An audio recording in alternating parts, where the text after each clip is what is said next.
හොඳයි. දැන් A-level results ආවයින් පස්සේ ගොඩක් අයට තියෙන ප්‍රශ්නයක් තමයි අපි යන්න ඕන මොරටුවටද පේරාදෙණියටද වඩා හොඳ මොන විශ්වවිද්‍යාලයේද?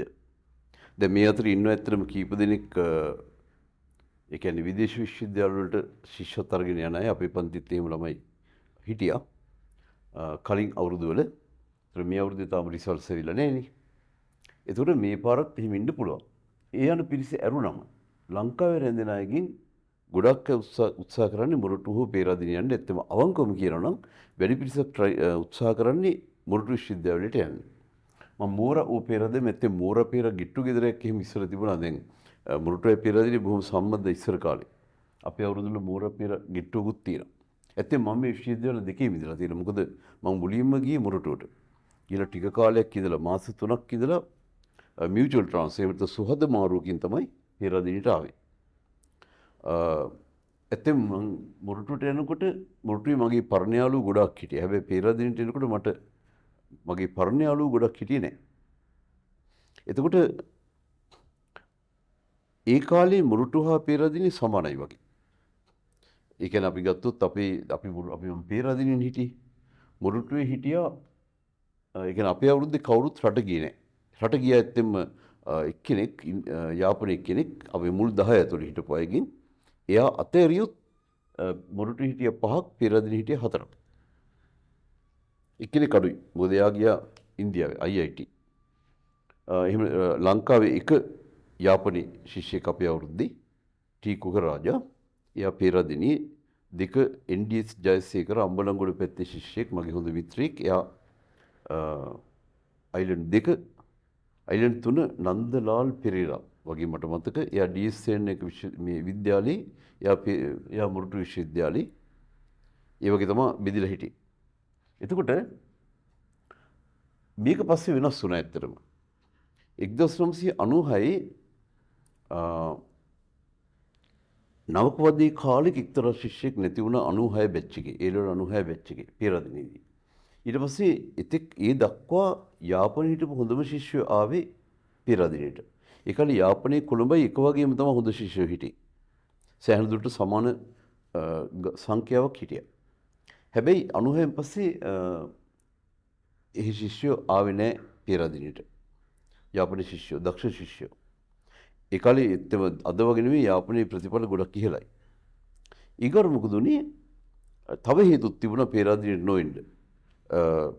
ඒ කියන්නේ යාවත් කාලින කරා මොරටුවේ සිලබස් එක ගොඩක් වේගයෙන් පේරාදෙණිය ඒ තරම් වේගයෙන් එහෙම යාවත් කාලින වුණේ නැහැ.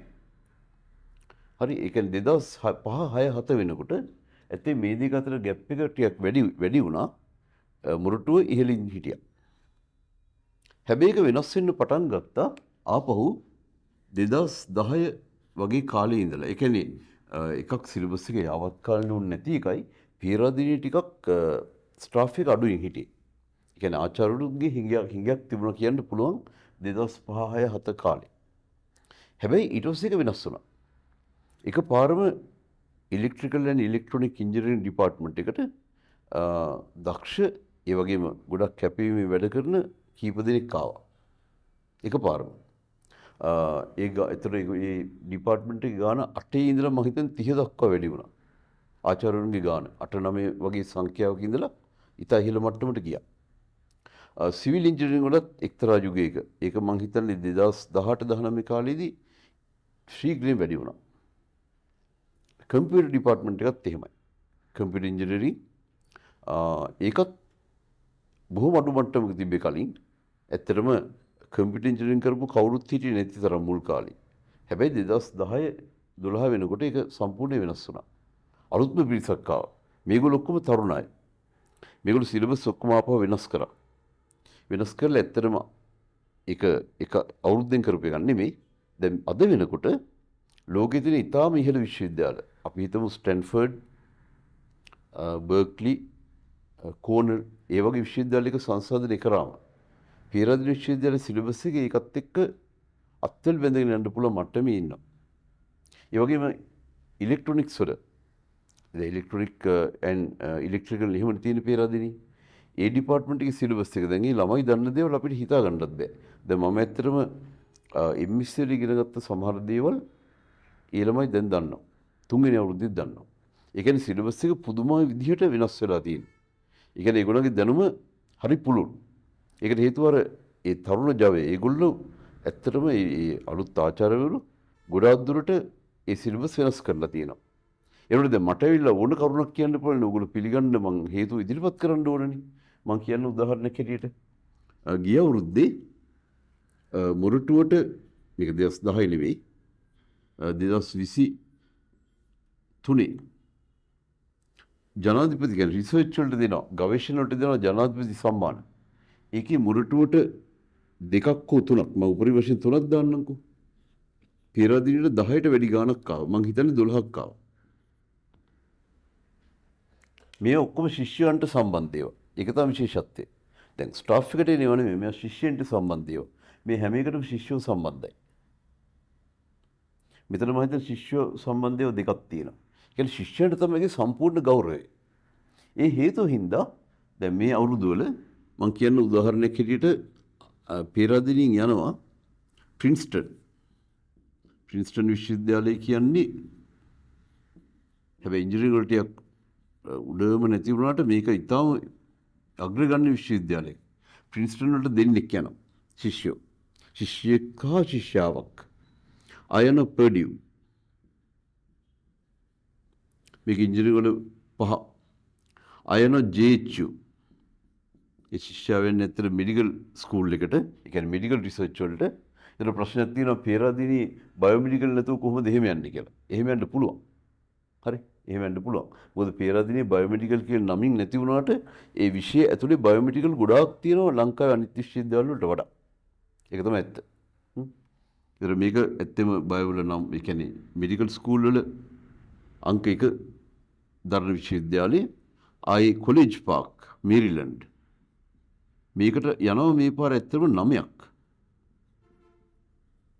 තව යනවා තව ගොඩාක් ඒවා තියෙනවා. නමුත් මේ අවුරුද්දේ තිබුණ කීපයක් මම මේ කිව්වේ. මේ ශිෂ්‍යයා කම්පියුටර් ඉංජිනේරිං. කම්පියුටර් එකේ තව ගොඩක් උඩ විශ්වවිද්‍යාල වලට යනවා. මම මේ ඉලෙක්ට්‍රොනික්ස් වල විතරයි ලියුවේ. මේ ශිෂ්‍යයා කම්පියුටර් ඉංජිනේරිං. තව කම්පියුටර් එකේම තව ගොඩක් මේ උඩ විශ්වවිද්‍යාල වල ඉන්නවා. එතකොට සිවිල් ඉංජිනේරිං වල තියෙන පෙරදිනී බ්‍රිජින් එකක්. ඒ කියන්නේ තව විශ්වවිද්‍යාලයක එක්ක සම්බන්ධ වෙලා කරන එකක්. ඒකේ සාමාන්‍ය අවුරුද්දකට 20ක් විතර PhD වලට යනවා. 20ක්. පොඩි ගානක් නෙමෙයි. ඒගොල්ලෝ RMIT එක ඕස්ට්‍රේලියාවේ ඒ අන්තිම අවුරුදු කීපේ එහි කරන්නේ ඒක අන්තිම අවුරුදු එකමාර ඒකල ඒගොල්ලන්ට අනිවාර්යෙන් එහි ඉන්න පුළුවන් ඊට පස්සේ. මේක මේ වගේ දෙයක් වෙන කිසි විශ්වවිද්‍යාලයක දැන් නැහැ. දැන් කියන්නේ අමුතුම කල්චර් එකක්. අමුතුම රිසර්ච් කල්චර් එකක් තමයි පෙරදිනේ තියෙන්නේ. මේක තිබුණ නැහැ හැබැයි 2010 12 එමෙතන 2005 කාලේ ඒක තිබුණ නැහැ. 10 වගේ තමයි මේ පුනරුද්දේ පටන් ගත්තේ ඇත්තටම. දැන් අද වෙනකොට තමයි ඒක ප්‍රතිඵල අපිට ලැබෙන්නේ. එහෙනම් ඔයගොල්ලෝ විශ්වවිද්‍යාල වලට ඉල්ලනකොට ඒ සාධකයක් පොඩ්ඩක් සලකලා බලන්න. ඒ කියන්නේ දැන් පරණ දත්තානුව ගත්තොත් ඔව් මුරටුව ගොඩක් හොඳයි. නමුත් දැන් දත්තානුව එහෙම නැහැ. මේ පැත්තේ බර වැඩි ඇත්තටම.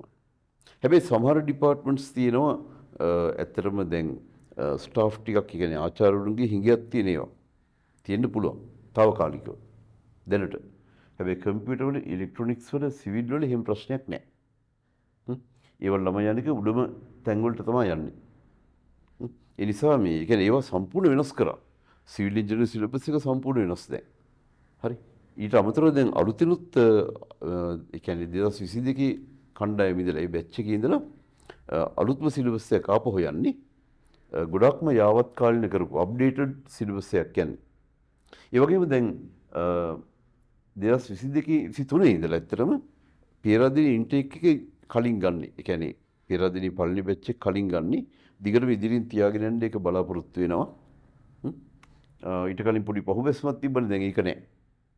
එහෙනම් ඔයගොල්ලෝ පොඩ්ඩක් හොයලා බලලා හරියටම විශ්වවිද්‍යාලයට ඉල්ලනකොට ඉල්ලන්න. මොකද මේ වගේ තැනකට යන්න තියෙන අවස්ථා PhD වලට යන්න තියෙන අවස්ථා අහිමි වෙන්න පුළුවන් වෙන තැනකට ගියොත් සමහර විට.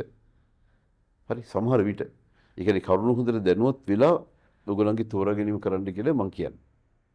හරි. එහෙනම් බොහොම ස්තුතියි. ඔයගොල්ලන්ට ජයෙන් ජය.